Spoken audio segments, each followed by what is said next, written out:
Okay. Welcome to an extension of the Coach Up podcast. I'm Kanisha Hart. I'm your host. I am super excited to have Karen with me today, and we are talking some secrets of LinkedIn, and we're going to approach it from the different normal algorithm type things that you all are used to. And so you definitely want to listen in, grab your notes, and hear what Karen is going to share with us. So, Karen, welcome. Will you please tell people who you are and what exactly it is that you do?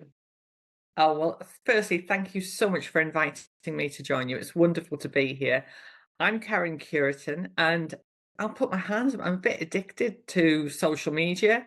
What do I do is I'm on a bit of a mission to demystify social media, to take the jargon out of it. LinkedIn, it's a bit like having kids, but it's my favorite one. I do train in other platforms, but LinkedIn is where I believe you have the most meaningful conversations. So I work with clients here in the UK, but actually my furthest away client is in Sydney, Australia, and it's the joys of working on that we can do this. So yeah, I'm super excited. I'm multi-award winner my business, which I'm really proud about. And and I just love to work with people who are keen to get results and not afraid to put the work in. I mean, you must come across this a lot in what you do, is that people just want to, like that, flick a switch and it's fixed. We want a quick win. Mhm. Whereas I say, well, how much time are you prepared to put into this? And let's have a look at that. So that's what I'm all about really, is working collaboratively, empathetically with my clients, and that we both look good. Yeah, absolutely. I have heard that LinkedIn takes about, on average, 6 months to get traction. Um, and when you talk about the long game, that's what I think of. I mean, you can build and Mm, see some results, but I think to get to the place where maybe you start to feel like, okay, LinkedIn is sending me people that I want, people are really starting mm, to notice me, mm. that type of thing. I've heard 6 months. Would you agree, disagree? Yeah, and actually I would broaden that out, is any marketing for our business, we have to do consistently for at least 6 months. So a perfect example, I'm just doing some page search engine optimization for my shiny new website on a particular term. And managed to get some funding, which is really unusual. I managed to get some funding, and the guy who's doing it for me said, Karen, you've got budget for 4 months. Can you push it to six? Because 6 months is a sweet spot. And actually, it's just the same as if you go networking and you do your 60-second elevator pitch, and somebody might hear that every week or every month, but it takes time to embed, I think. And LinkedIn, I think by nature of the fact that it's a busy place, I think you've got to commit at least to 6 months. So a lot of my clients, we'll work together, then we'll diarize a check-in 6 months after to say, have you been doing this stuff? Have you been doing what we encouraged you to do to make sure you're going to get results? Because fully enough, it's a bit like I heard a guy on the radio this morning and he said, well, I've been drinking vegetable juice, and if I drink it for a week, I'm going to look amazing. I'm going to look 10 years younger. And a nutritionist called in and said to him, that's rubbish. You need to do this for months. Yeah. And to see sustainable change Hmm. and to get real results, measure results, you've got to be there for a while. You've got Yeah. to be there and hanging out consistently. I think Hmm. that's my favorite word. Oh my goodness, it's the word that we all know is vital, and the other word that we so often don't want to hear. But in order to have consistency, you have to have a plan. So, one thing we talked about when we met, Karen, and I definitely want you Yeah. to share, is you mentioned having a plan for Mm, your LinkedIn profile, your LinkedIn strategy, your LinkedIn sure. connection, just your whole LinkedIn presence. And I don't think I've really thought about writing out a plan because when we write stuff down and there's an actual action step, it's easier to follow and be consistent because you don't have to think about it in the moment when you don't want to do it, right? You don't have to combine the I don't feel like doing it with the I don't know what to do, because when you combine those two, then we don't do anything. But if you at least have the plan, then in those moments where you feel like, I don't feel like going on LinkedIn, I don't feel like posting, at least you already know, okay, this is what my plan says I need to do. So it's a little bit easier. So tell me, what is the plan? How do you create a plan for LinkedIn? Well, What are the I components? think I think the first thing is, and that's a brilliant question, thank you, because it's for me, it sits at the heart of everything, is I wouldn't set off to go and visit a new client who lived in London without putting their address in my sat nav. I know London reasonably well. We've got family down there, but it's 200 miles away. So I would have a plan how I'm going to get there because my sat nav's going to tell me. So I think with a plan for your LinkedIn activity, what I would suggest is firstly, be realistic. What sort of format of plan? And this just came to me about half an hour ago. I was driving back from picking something up at the post office. And I was thinking, we all, as you know, we all learn and take on information differently. Now, I'm highly visual. So I actually have a flip chart size post-it notes. You can buy them, it's self-adhesive flip chart thing. It's like A1. Mhm. And I actually have that on my office wall. So if you're a visual person, it might be that you actually have, and I have lots of little post-it notes with month by month what my objectives are for my business and what activity. And I have a color for social media activity, a color for other marketing, a color for networking, and other sorts of outreach that I might do. So if you were visual, so think about the sort of person you are. So for your audience, I would urge you to think about, yourself better than anybody else. So I like to do it as I'll work through it with my clients and we'll create a PDF and I'll say, how do you like to do it? Maybe take the elements of it and put it into tasks, into your reminder, however you like to do it. I'm an Outlook user and I just put myself loads of tasks. So every month I will set a task to check my profile. Every month I will set a task to review my featured posts. And I have these as recurring. So I think the first part of the plan is to think about how you want to take on that information that you're going to set as you've found it. I always think about this as your foundations for social media success. You're going to have results on LinkedIn. We need to look at a number of things. So where are you now? What results have you accomplished? And actually, the analytics that are in LinkedIn have improved enormously. So how many connections and followers have you got now? What's your engagement rate like? And what would you like it to be? And what is your measurement of success? Is it going to be people actually contacting you? So it happened just yesterday. Somebody I met, and it's all different streams that we meet people like you and I met. Mhm. And I was at a physical networking event for a local charity that I support. I met a lady. We didn't really get to chance to chat. She had to leave early. She says, I'm going to connect with you on LinkedIn, Karen, because I think you sound really interesting. And I said, well, okay. And then yesterday she tagged me in a post from one of her connections. Because guess what? They were looking for a LinkedIn trainer.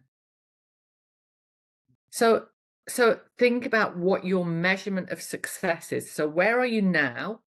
What does good look like for you? Is that going to be, I don't know, 5 inbound private messages a month that are people inquiring about how do I get to learn more about you? How do I work with you? Why would I work with you? Even there's some cheeky ones out there, as we say here. So start and think about what good's going to look like. So I'll always encourage my clients to talk about some specific metrics, things you can really measure. What percentage increase do you want in each of your metrics for success? So that might be taking my engagement rate from, I don't know, 75% to 85% in 3 months. Or it might be taking the number of private messages I get that are inquiries And when you have a service-based business, I think this is really important. We spoke about this before. People don't need or aren't ready for what we offer every day, week or month. So what we have to then think about is, okay, realistically, how many inquiries have I had from LinkedIn so far this year? And how many do I want to get to by the end of the year? And then maybe for the whole of 2025, how many inquiries do I want to have? Is it worth it's that I'm a trainer at heart and always loved improving people, but it's about that effort versus the reward piece, your return on investment for time that you spend there. So that's part of your plan. And then the other things to look at is, when did you last? And actually, I've just written a masterclass I'm delivering on Monday, and I've just designed a poll for it. When did you last audit your own social media profile, your own LinkedIn profile? Because most people do it and then leave it. And if there's a seasonality or a time-sensitive element to what you offer, then maybe you need to update your profile more frequently. And does it make sense to your perfect client is really important, because I'll often say, I love Friends, the TV show. I'm that generation. I love Friends. And Matthew Perry, I was so devastated when he passed. But I actually often talk about when I'm training. So I'll say, does it pass the Chandler from Friends test? Especially when you have a service. Do people really know? Nobody knew what he did for a living. There was a very famous episode, and I play a clip of it, where the girls were playing against the boys, and it was to win Monica's and Rachel's apartment. And the last question was, what is Chandler's job? And they all went, oh, don't know. And when you have a service-based business, you think, do people really know what you do? Do they know who you help, who you support, how you help them? Yeah. So taking a step back, and I often call that the family and friends test. Get people who know you but not super well and say, what do you take from looking at my profile? So auditing your profile is part of your plan. The other thing is, look at your competitors. How do you stand out against them? Do yourself a bit of a SWOT analysis and think about, what are my strengths, weaknesses, the opportunities to make myself better than them, or are they a real threat to me? So I always encourage people to sort of, you can go onto LinkedIn. I'm sure you know this. You're an intelligent lady. Is you can go onto LinkedIn and go into private mode and check out your competitors. Karen, I am a smart Yeah. lady, but I did not know that. When you Well, go into private mode, well, where does well, I, that? well, I like to have a bit of fun with it, and I call it, over here, I call it stealth mode, because it sounds like really naughty, like you're sort of really undercover. But what you do is, if you go into the top of your LinkedIn profile, where it's got your little profile photo, and you click on that, and it says settings. And on settings, there's an option which says visibility. And the default is you are fully visible as what you are. But you can go into private, which you can then look at your competitors' profiles, and they can see somebody's looked at your profile, but not who. Or there is a midway, which is somebody in your profession, in your geographic location. The only health warning I give about that is, the minute you switch that off and go into private mode, you can't see who's been looking at you. So if you do it, then switch it back on, which is what I do. So check out your competitors. Consider, and this is a really great one, so one of my favorite things about planning is, look for synergy, individuals who have a commonality with what you do, but have the same clients, but don't do what you offer. So for example, somebody who does what I do might connect with business coaches, because a lot of business coaches will say to their clients, you need to raise your game on LinkedIn. Or somebody who's a website designer might connect with a marketeer, or an accountant might connect with a lawyer. So when you start and build relationships with synergy business, it's a really lovely way to build your network. So I get my clients to make a list of what types of business should they be connecting with, because there's no threat on either side. And actually, ultimately, you could do a collaboration, which is wonderful. So we talk about that. We also look at your content. So we look at what you've been putting out there so far and start and build a bit of a content framework. People struggle with social media generally with what to say. It's probably the single biggest question I get asked a lot. So what I encourage my clients to think about is putting together a framework. So that's content themes. So I have a local company, or not local, a company on the other side of the UK over here, and I look after their social media for them. And we have a framework. So once a month we do a Meet the Team Monday. Once a month we do a post which is sharing feedback from a valuable client.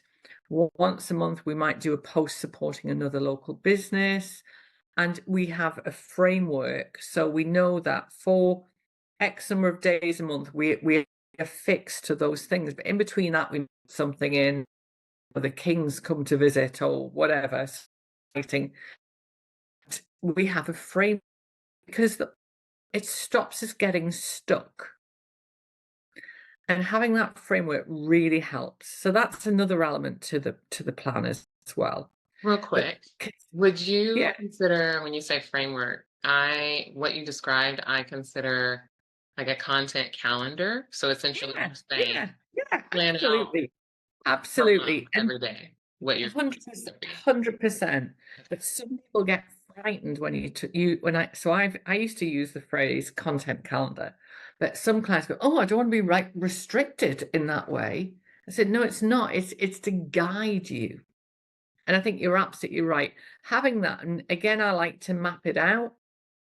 So considering that, so we've talked about what your metric for success is, optimizing your profile, looking at your competitors, synergy businesses. And then the other one is, and the really important one is, who is your perfect client? Okay, before you get into perfect client, let me Mm, ask a question and back up on sure. how do you find your competitors on LinkedIn? Wow. Well, what I would usually, for most of us, most professionals, we know the type of business, whether it's by name. So I mean, LinkedIn is 100% designed for search engines, not for us humans. So I would say might put in to LinkedIn trainers, and filter it then. And I do a lot of stuff in free version of LinkedIn. I'm only paying for it at the minute because they've offered me an amazing deal. But I would put LinkedIn trainers, and I would put in the 3 counties that I'm nearest to, because some of my UK clients like to work in person. So I'd put in LinkedIn trainer, Leicestershire, Derbyshire, Nottinghamshire, which are my 3 counties, and see who comes up. So Okay. I would search by job title and, if relevant, geographic location. Definitely. But what I might also do is do a little bit of a nosy on Google and have a look on Google, because sometimes that's a great way to do it as well.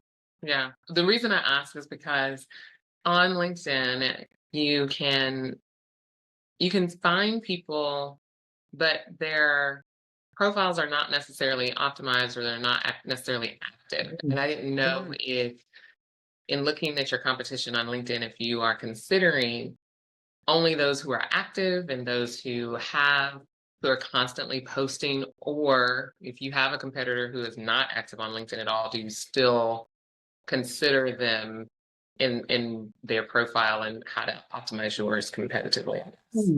Oh, that's a really good question. Do you know what I think LinkedIn is? It's just come to me. I think it's a bit like TripAdvisor for business. What do you mean? I think I think in that anybody who provides a service should be on LinkedIn. If they're not, they really need to have a word with themselves, as I say, because if you are business to business, you're going to be 100% on LinkedIn. Your perfect clients should more than likely be on LinkedIn. And when you talk about how active people are, that's when paying for Sales Navigator is a good return on investment. So I recently did a piece of work for a client, and they wanted to connect with HR directors in the UK of businesses of up to 1,000 staff. And there is a field on Sales Navigator where you can do all of that and tick a box to see if they're active on LinkedIn. And then you can create a really strongly filtered list that is highly relevant for your perfect clients. So I think, for me, I've never struggled to find people. But the other way of doing it actually is, if you aren't quite sure, find somebody who you already work with on LinkedIn and see who they're connected to. And that, it's that degrees of separation, isn't it? That we all know everybody by 7, apparently. And so I think that, that's the other thing I'll do, is I will go on to one of my existing clients' profiles, see who they're connected with. Or the other really good hack, and it is a bit of a hack, is find somebody who's your perfect client, go to the bottom of their profile, and there's a section called interests, and that where they might be following, I don't know, Richard Branson or somebody, high net worth individuals, but will also be where it tells you which LinkedIn groups they're in. And I'll often say to people, hang out in the LinkedIn groups where your perfect clients may hang out. Or it's a great way to hang out and check out your competitors as well. So you could go to your competitor's profile wearing that sneaky hidey mode. You could go on their profile, go at the bottom of their page, their personal profile, it will tell you what groups they're in.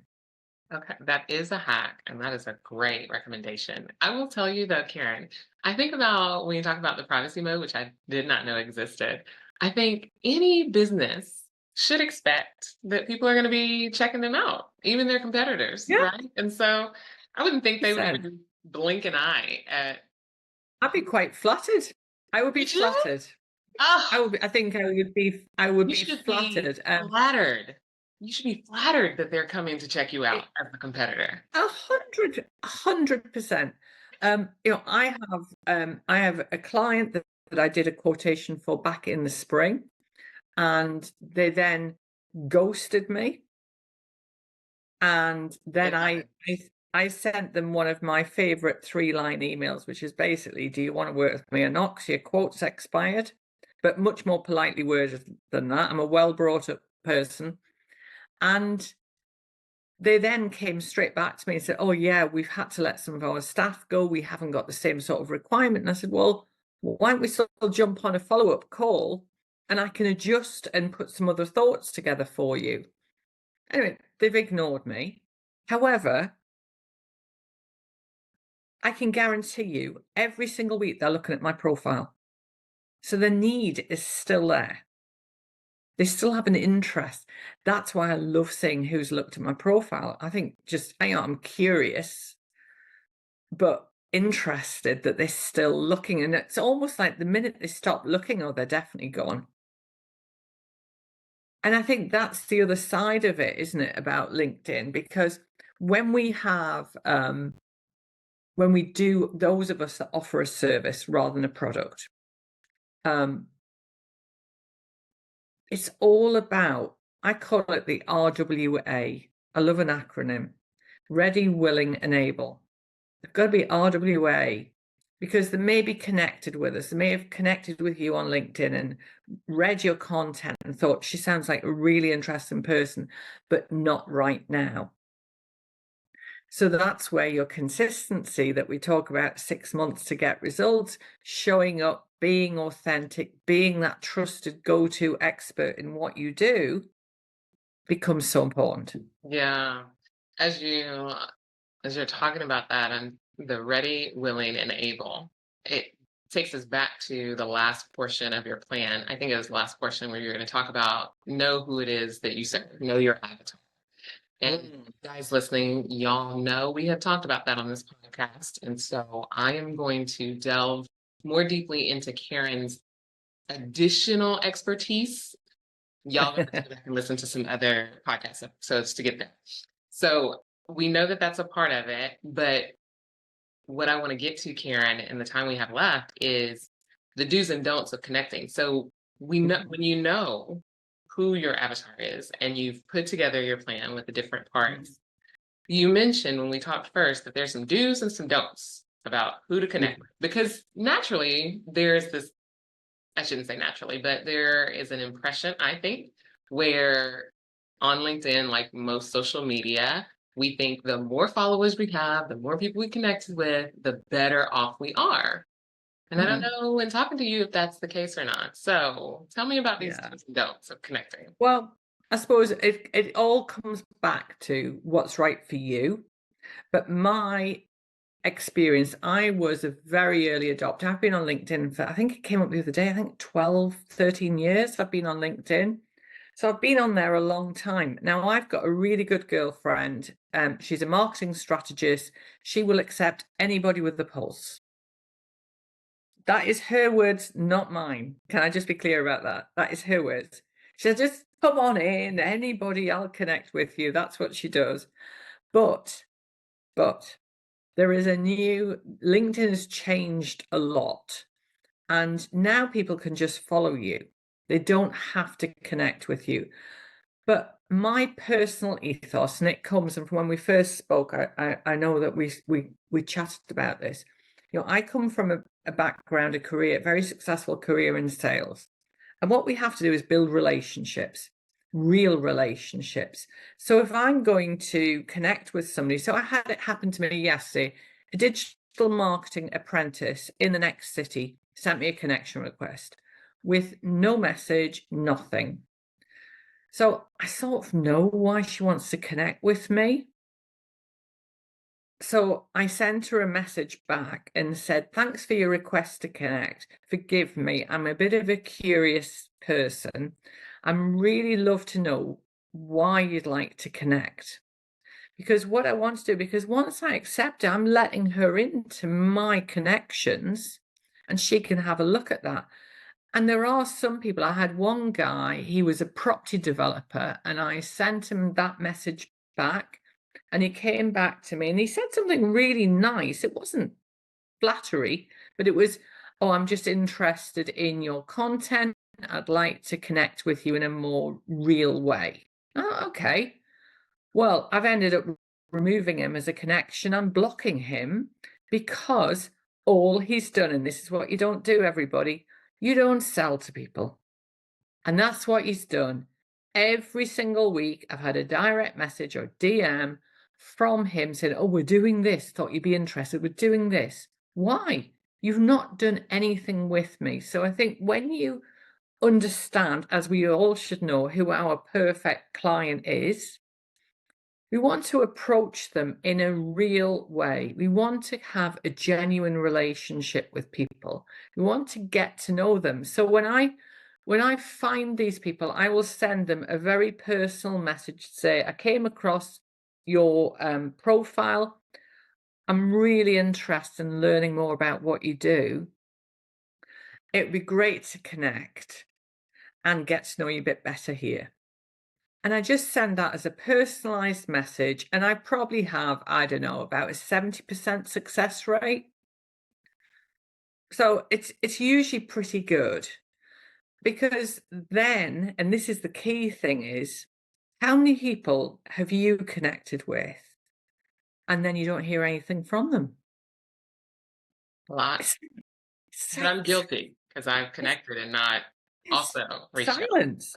Yeah. So I have a policy in that I try and send a very genuine, in my words, connection request. And if they then accept it, I then leave it. So I don't look like a pushy salesperson because that's not my style. I then send them a message just saying, thank you for joining my LinkedIn network. I look forward to reading your posts. Then what I might then do is a week later, and I had a little, nothing very high tech, but a spreadsheet where I track this stuff. And then I'll send them a message which will say, It's great having you as part of my LinkedIn family. That's the way I like to call it. Um, did you know that I can offer you lots of freebies as part of my network? Just check the links below. So I invite them to my YouTube channel where my lives are all hosted. I invite them to have a free cheap discovery call. I invite them to my Facebook group where I share lots of tips. And then I also have a free download of a webinar I've recorded. So I give, and this is the thing, people go, oh, that's not going to make you rich. Well, actually, I'm forming proper relationships, because what happens is most of that stuff that I'm sending them is then taking them to a sign-up page to join my email list. There it is. You know all this stuff. You know how to do all this stuff. But that's so smart though, right? Because like you said, you're gifting them. I love the wording that you said. I get to offer this to my network. Now that you're in my Yeah. network, I get to offer this to you. Don't put it out to anybody. It's just for my network. I think that's brilliant. And the fact that you track on a spreadsheet your connections, your Mm. conversations, so that you can follow up. I'm interested in that. So I want to pull that from you in our last few Good. minutes because that is smart, right? Anything that you can measure, if you can't measure it, you can't manage it. And if you can't measure it, it's not going to grow. And so, too many of us, I know myself included, I know y'all listening, I know some of y'all fall in this category.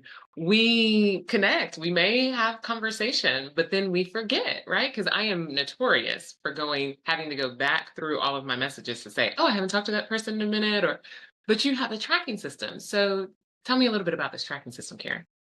Well, do you know what it is? It purely came out about 7 or 8 years ago. I met a lady networking who is a Microsoft Office whiz. And I said to her, I've got an idea about this tracking spreadsheet for when I've got clients who want to do some LinkedIn prospecting is the wrong word, but outreach. Let's call it outreach. It sounds so much nicer.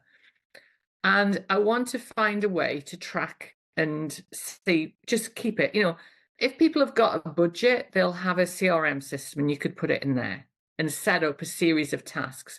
But like any of these systems, it's all about how good the information is that we put in at the start. So I have this simple spreadsheet that I put in the person's name, I put the date I sent the connection request. There's then a little reminder for me for 3 days later, have they accepted my connection? Then I have hidden behind in a tab behind the spreadsheet my first, second, third messages.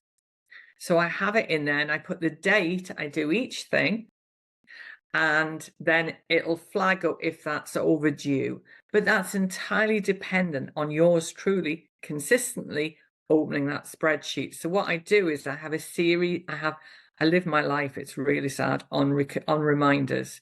Because, we're juggling as business owners, as moms, as partners.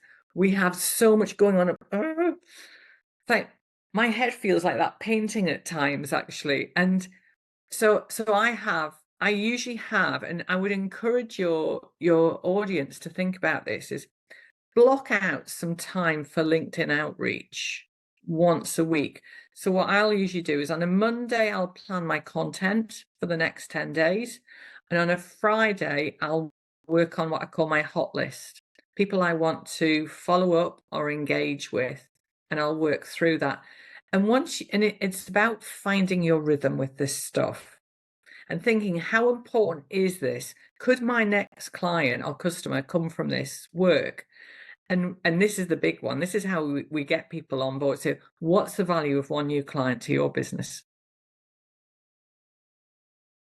That's a great question. Just think about, I'm a salesperson at heart. It's my background. So I think about, the lady that does my nails, perfect example.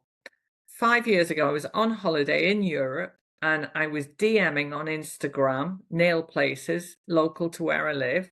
What products do you use? What do you charge?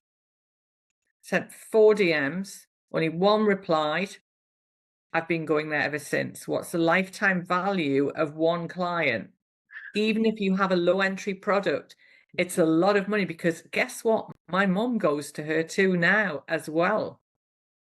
Yep. So when you start and think about, "Oh, I haven't got time, Karen, to do this stuff." Well, okay, half an hour of your time, what's that worth? Mm, Against what's the value of one new client? What if you do this consistently? We'll come back to your 6 months.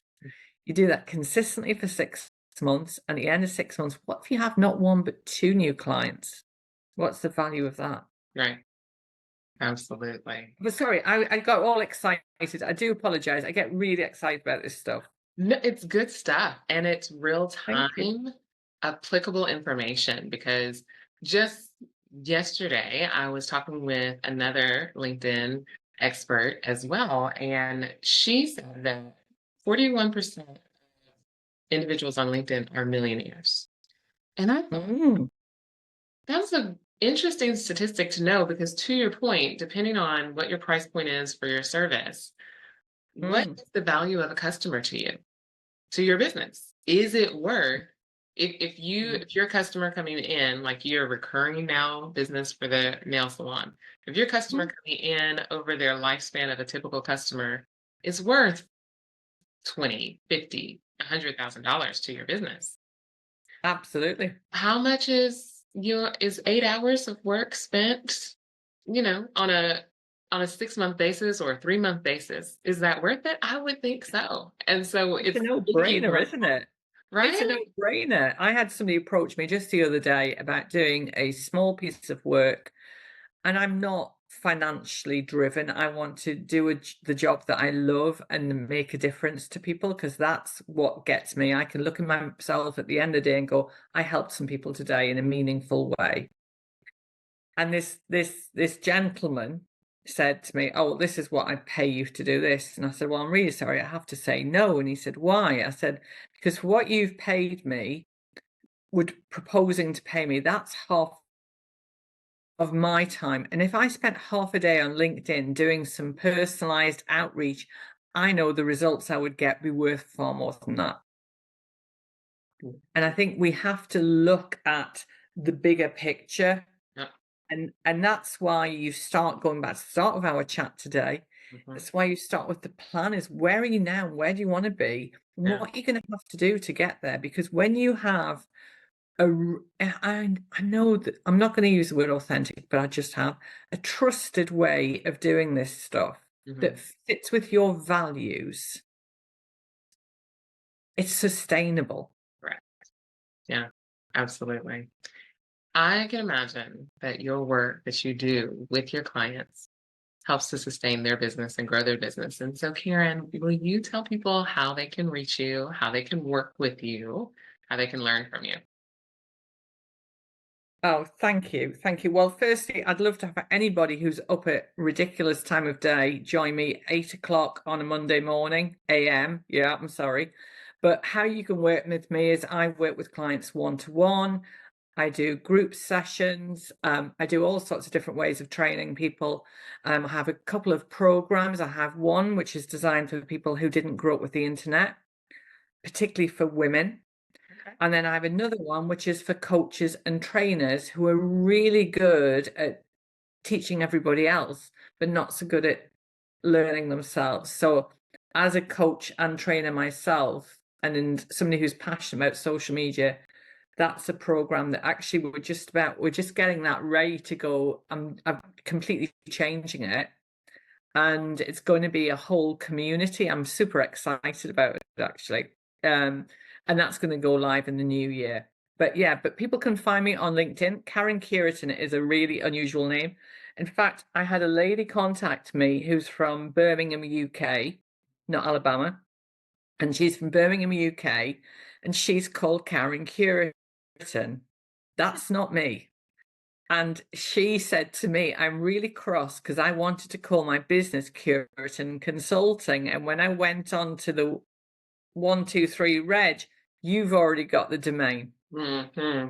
Yep.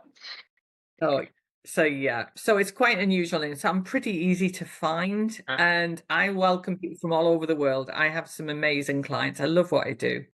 Well, I can tell it comes out in your passion and in the knowledge that you shared because I have so many notes things that I need to put together to write my plan out. I really loved how you talked about identifying what you want. So, guys, listen to this if you've not done this yet. Identifying what you want from a metric standpoint from your LinkedIn. What's your engagement? How many inquiries do you want into your inbox in a month or in 3 months? I love that because I don't think so often we think about that level of detail of result within the business. We're thinking, okay, I want 5 new clients in the next 3 months, Yeah. but then drilling down into what's my marketing on this particular platform, delivering to them. How does that play effect into it? I think that's brilliant. So this has been so good, Karen. Thank you for being a part of my September Momentum Challenge Thank YouTube building, as well as an extension of the Coach Up podcast. I am so excited to include you in my network now. oh, thank you so much. It has been an absolute pleasure. I feel, I feel like you and I could talk all day, but I'm conscious of time, and I just want to say thank you again. And I hope you found it useful and your audience found it useful too.